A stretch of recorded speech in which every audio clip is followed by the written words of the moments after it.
Medical college में जब अचानक से डॉक्टर और सर्जन नहीं बल्कि देश के सबसे बड़े कवि, आलोचक और इतिहासकार इकट्ठा होने लगे।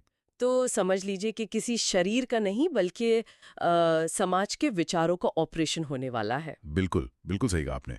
और आज के इस गहन चर्चा का विषय एक ऐसा ही एक बेहद खास निमंत्रण पत्र और घोषणाएं। हम्म। साहित्यकार और पत्रकार हैं अजामिल। हम्म। उनके द्वारा लिखा गया एक आलेख हमारे सामने है, हम्म। जो एक बहुत ही मतलब विशेष आयोजन के बारे में है। हाँ, जो 29 मार्च 2026 को होने जा रहा है ना?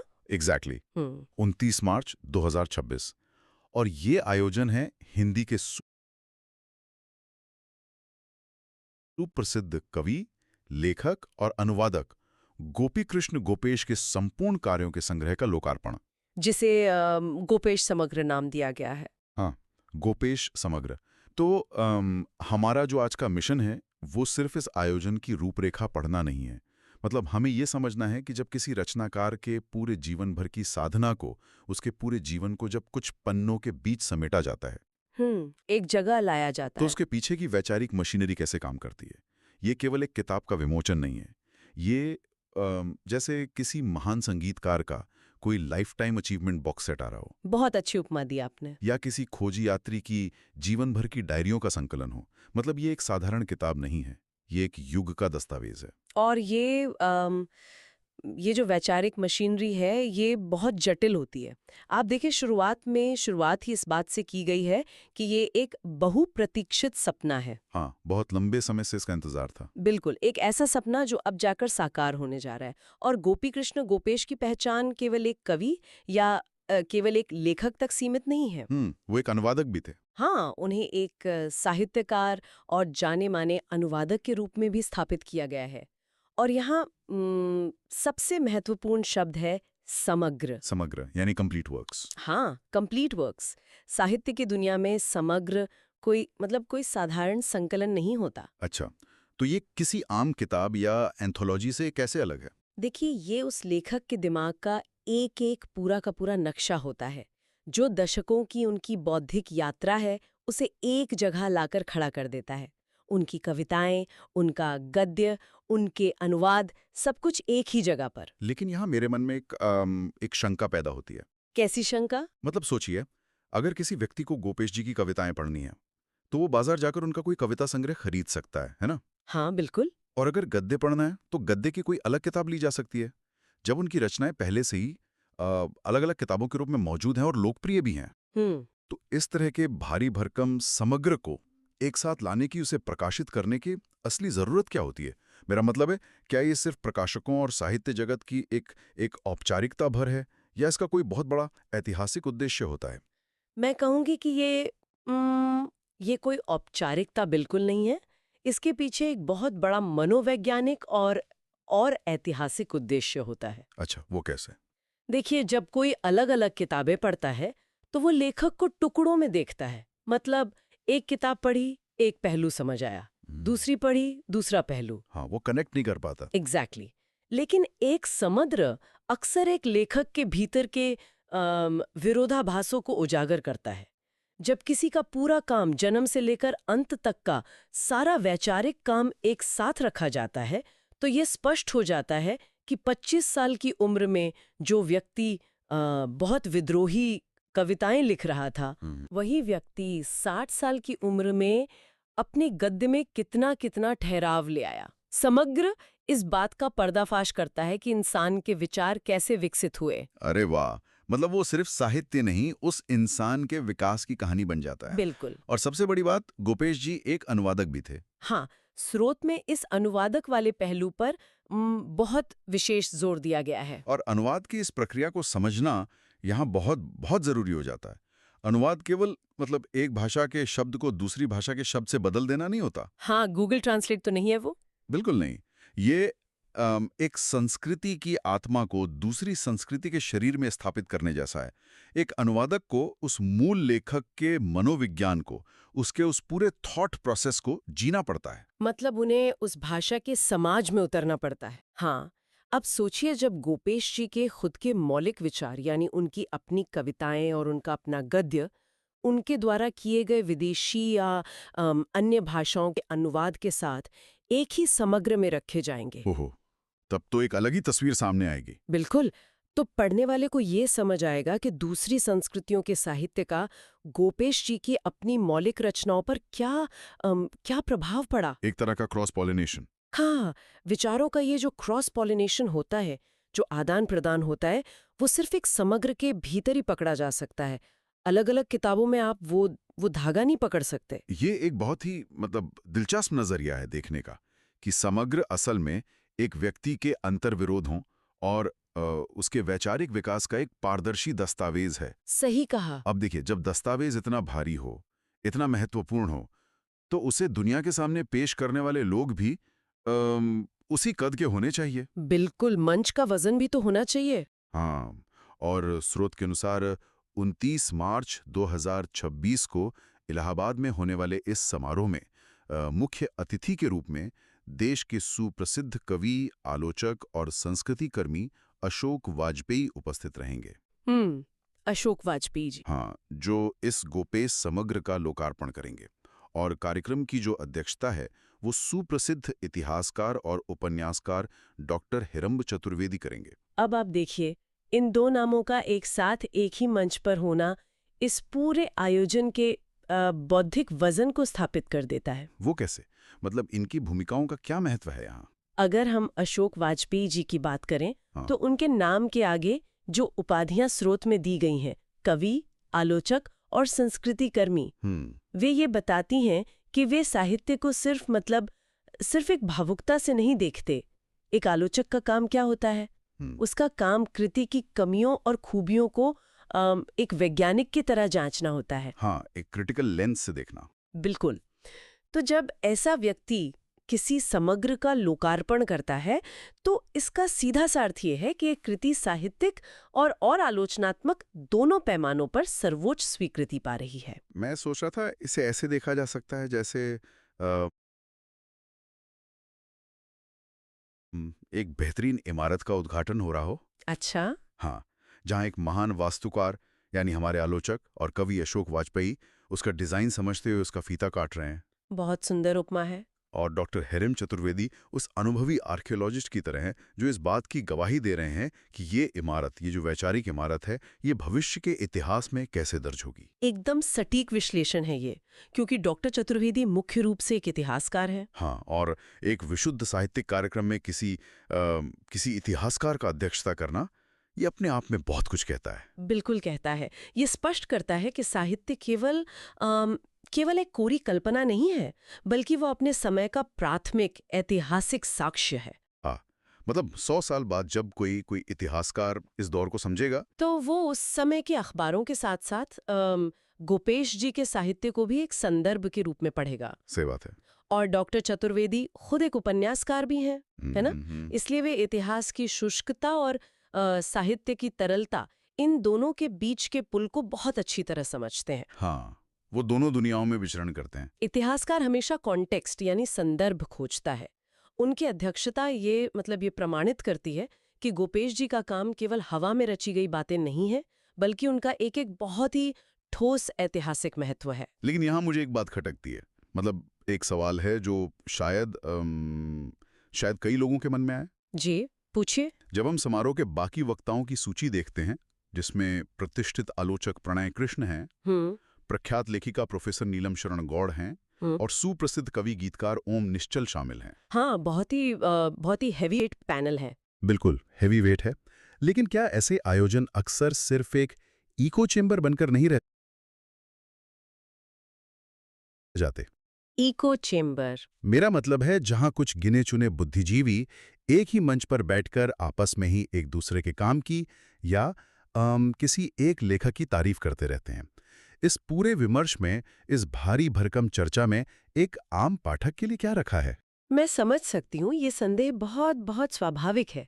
अक्सर हम देखते हैं कि अकादमिक मंच इस इको चेंबर का शिकार हो जाते हैं। हाँ, मतलब आम आदमी तो वहां बोर हो जाएगा। लेकिन अगर आप इस कार्यक्रम के वक्ताओं के चयन की यांत्रिकी पर गौर करें, तो ये आयोजन उस जाल से बचने की पूरी कोशिश करता हुआ दिखता है। वो कैसे?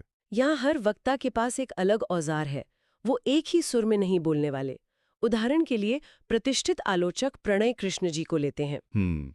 एक आलोचक मंच पर आकर केवल प्रशंसा नहीं करता। आलोचक का असली काम है वैचारिक चीर-फाड़ करना। वैचारिक चीर-फाड़ मतलब इस शब्द से यहाँ क्या मतलब है? मतलब ये कि बे गोपेश जी के साहित्य को दुनिया के बाकी साहित्यों के, उनके समकालीन साहित्यों के सामने खड़ा करके देखेंगे। अच्छा, एक तुलनात्मक अध्ययन। हाँ, वे ये बताएंगे कि गोपेश जी किन पुरानी परंपराओं को तोड़ रहे थे और किन नई परंपराओं को जन्म दे रहे थे। आलोचक एक तरह का कार्टोग्राफर यानी नक्शा बनाने वाला होता है, जो ये तय करता है कि साहित्य के विशाल विश्व मानचित्र पर गोपेश जी का द्वीप आखिर कहाँ स्थित है। और ये आम पाठक के लिए बहुत बहुत जरूरी है। क्यों? आम पाठक को नक्शे की क्या जरूरत है? क्योंकि ये उसे कृति को, उस मोटी सी किताब को पढ़ने की एक दृष्टि देता है, एक दिशा मिलती है कि इसे पढ़ना कैसे है। ओहो, अब समझ में आया। और शायद यही कारण है कि मंच पे केवल आलोचक नहीं है।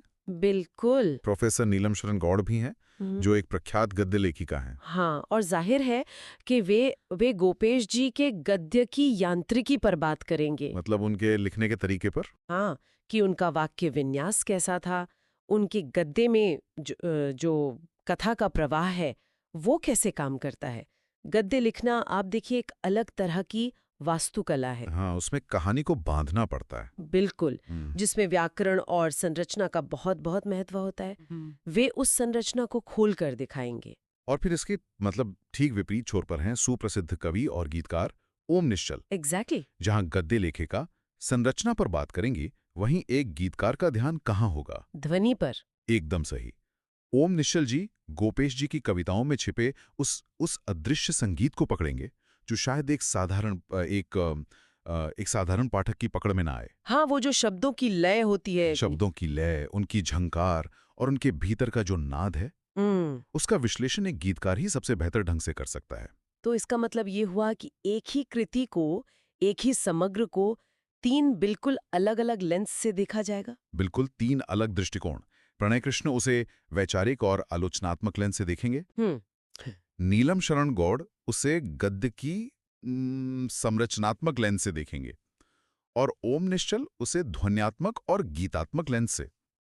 इस तरह मंच पर विचारों का कोई टकराव नहीं, बल्कि एक बहुआयामी चित्र उभर के सामने आएगा, जो एक ही हीरे को अलग-अलग कोणों से देखने जैसा है। क्या बात है। बहुत ही रोमांचक लग रहा है ये। हाँ, और इस पूरे बहुआयामी चित्र को एक क्रम में रखने का काम करेंगे अजामिल जी, जो खुद एक कवि और संपादक हैं। हाँ, स्रोत के लेखक भी वही है। बिल्कुल। वे इस समारोह में गोपेश समग्र का परिचय प्रस्तुत करेंगे। एक संपादक होने के नाते उनकी नज़र बहुत बहुत पैनी होती है कि क्या प्रस्तुत करना है और क्या छोड़ना है। हाँ। वे इस पूरे कार्यक्रम में एक सूत्रधार की भूमिका में होंगे। और कार्यक्रम की जो शुरुआत है वो प्रोफेसर अनीता गोपेश द्वारा अतिथियों के स्वागत से होगी। हाँ, जो इस पूरे भारी भरकम अकादमिक माहौल को एक बहुत ही आत्मीशुरुआत देगी। तो अब इस पूरे आयोजन की सबसे दिलचस्प कड़ी पर आते हैं। कौन सी कड़ी? इसका स्थान मतलब जगह। स्रोत के अनुसार यह कार्यक्रम इलाहाबाद के स्टैनली रोड स्थित इलाहाबाद मेडिकल कॉलेज के चरक प्रेक्षागृह में आयोजित किया जाएगा। हाँ, चरक ऑडिटोरियम। हाँ, मुझे एक बहुत ही विचित्र और प्रतीकात्मक विरोधाभास लगता है। विरोधाभास? वो कैसे? मतलब आप सोचिए, साहित्य, कविता और आलोचना का इतना बड़ा जमावड़ा है। देश के सबसे बड़े साहित्यकार आ रहे हैं और जगह क्या चुनी है? एक मेडिकल कॉलेज का हॉल। हाँ, सुनने में थोड़ा अलग तो लगता है ना? जहाँ एनाटॉमी पढ़ाई जाती है वहाँ कविता पढ़ी जाएगी। लेकिन मैं कहूंगी कि ये विरोधाभासी इसकी सबसे बड़ी खूबी है। देखिए, इलाहाबाद, जिसका नाम अब प्रयागराज हो गया है। हाँ, प्रयागराज। ऐतिहासिक रूप से वह हिंदी साहित्य का एक बहुत बहुत बड़ा केंद्र रहा है।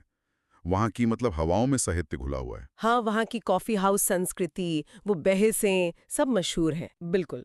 लेकिन फिर भी इस कार्यक्रम के लिए एक चरक प्रेक्षागृह को चुनना बहुत कुछ कहता है। क्या कहता है? महर्षि चरक प्राचीन भारत के महान चिकित्सक थे। बिल्कुल। है ना? चिकित्सा विज्ञान इंसान के शरीर की बीमारियों को समझता है। बिल्कुल।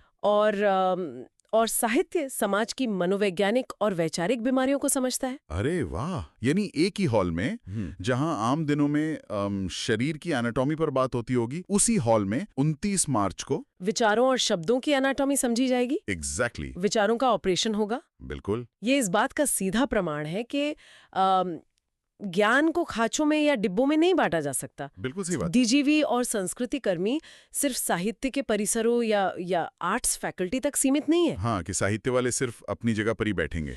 जब विज्ञान और कला की ये दीवारें गिरती हैं, तभी कोई समाज वास्तव में प्रगति करता है। बहुत ही गहरी बात है।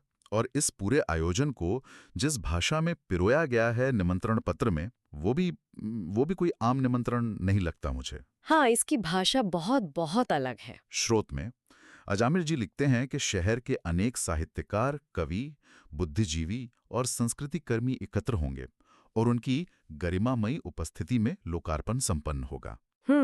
गरिमामयी उपस्थिति। और आगे वे कहते हैं, आपकी स्नेहिल उपस्थिति इस साहित्यिक अवसर को और भी सार्थक बनाएगी। आप देखिए, इन दो शब्दों गरिमामयी और स्नेहिल, इन पर ध्यान देना बहुत आवश्यक है। ये शब्द हमें दर्शाते हैं कि साहित्य का समाज असल में कैसे काम करता है। कैसे काम करता है? मतलब ये कोई व्यावसायिक लेन देन नहीं है जहां लोग सिर्फ एक प्रोडक्ट या उत्पाद की लॉन्चिंग के लिए आ रहे हों, जैसे कॉर्पोरेट इवेंट्स में होता है। हाँ, कि बस आएं, ताली बजाएं और चले जाएं। यहाँ नेटवर्किंग की बजाय सार्थकता पर जोर दिया जा रहा है। सही कहा आपने। स्नेहिल उपस्थिति का मतलब ही यही है कि जो लोग वहां आ रहे हैं वो गुपेश जी के काम से, उनके विचारों से गहरा भावनात्मक जुड़ाव रखते हैं। एक कनेक्शन है उनका। बिल्कुल। किसी भी लेखक की जीवन भर की जो साधना होती है, उसका सबसे बड़ा पारिश्रमिक, सबसे बड़ा इनाम यही होता है कि उसके जाने के बाद या उसके जीवन के इस पड़ाव पर समाज के प्रबुद्ध लोग एक जगह इकट्ठा हों और उसके काम पर पूरी गंभीरता से विमर्श करें। हाँ, ये आमंत्रण केवल एक सूचना मात्र नहीं है कि आ जाइएगा, बल्कि ये इलाहाबाद की उस पूरी साहित्यिक चेतना को एक साथ धड़कने का बुलावा है। बहुत ही सुंदर तरीके से आपने इस बात को रखा। तो कुल मिलाकर अगर हम देखें तो 29 मार्च 2026 की ये तारीख और ये आयोजन सिर्फ एक और किताब के बाजार में आने की कोई सामान्य घटना नहीं है। बिल्कुल नहीं। ये एक इंसान के पूरे वैचारिक जीवन का, उसके अनुवादों का, उसकी कविताओं और उसके गद्य का एक तरह का सार्वजनिक परीक्षण है। एक खुला विमर्श है। हाँ, एक ऐसा परीक्षण जहां इतिहासकार डॉक्टर चतुर्वेदी से लेकर आलोचक प्रणय कृष्ण तक हर कोई अपनी अपनी कसौटी लेकर मौजूद रहेगा। और मेडिकल कॉलेज का वो चरक प्रेक्षागृह इस बात का गवाह बनेगा कि कैसे किसी विचार को समय के पार ले जाने के लिए उसे एक समग्र के रूप में ढालना पड़ता है। सही बात है। इस पूरी चर्चा के दस्तावेजों से, इस निमंत्रण पत्र से यही सार निकलता है कि साहित्य का संरक्षण केवल पन्नों को छापने से नहीं होता है। हाँ, बल्कि उस पर होने वाले निरंतर विमर्श से होता है। बिल्कुल। जब अलग-अलग दृष्टियां, अलग-अलग लेंस एक ही रचना पर पड़ते हैं, तब जाकर उस रचना का जो असली अर्थ है वो समाज के सामने आता है। एकदम सच है। अब अंत में ये एक सोचने वाली बात है। कोई भी व्यक्ति जो आज हमें सुन रहा है, अगर वो सोचे कि अगर किसी भी इंसान के जीवन के विचारों का, उसके दैनिक संघर्षों, उसके सफलताओं और उसके द्वारा लिए गए जो निर्णय हैं, उनका एक ऐसा ही समग्र तैयार किया जाए, एक कंप्लीट वर्क्स ऑफ लाइफ। हाँ, तो उसमें कौन से अध्याय सबसे प्रमुख होंगे? इंसान को हमेशा ये सोचना चाहिए कि वो आज इसी पल ऐसा क्या रच रहा है, ऐसा क्या जीवन जी रहा है जो भविष्य के उस वैचारिक समग्र का हिस्सा बनने लायक होगा। क्या बात है। क्या वे पन्ने केवल खाली रह जाएंगे या उनमें कोई ऐसा विचार होगा जिस पर भविष्य में कोई विमर्श किया जा सके? इसी विचार के साथ हम आज की इस गहन चर्चा को यहीं विराम देते हैं। जी। विचार करते रहिए और कुछ ऐसा रचते रहिए जो आपके अपने समग्र को और भी खूबसूरत बनाए। नमस्कार।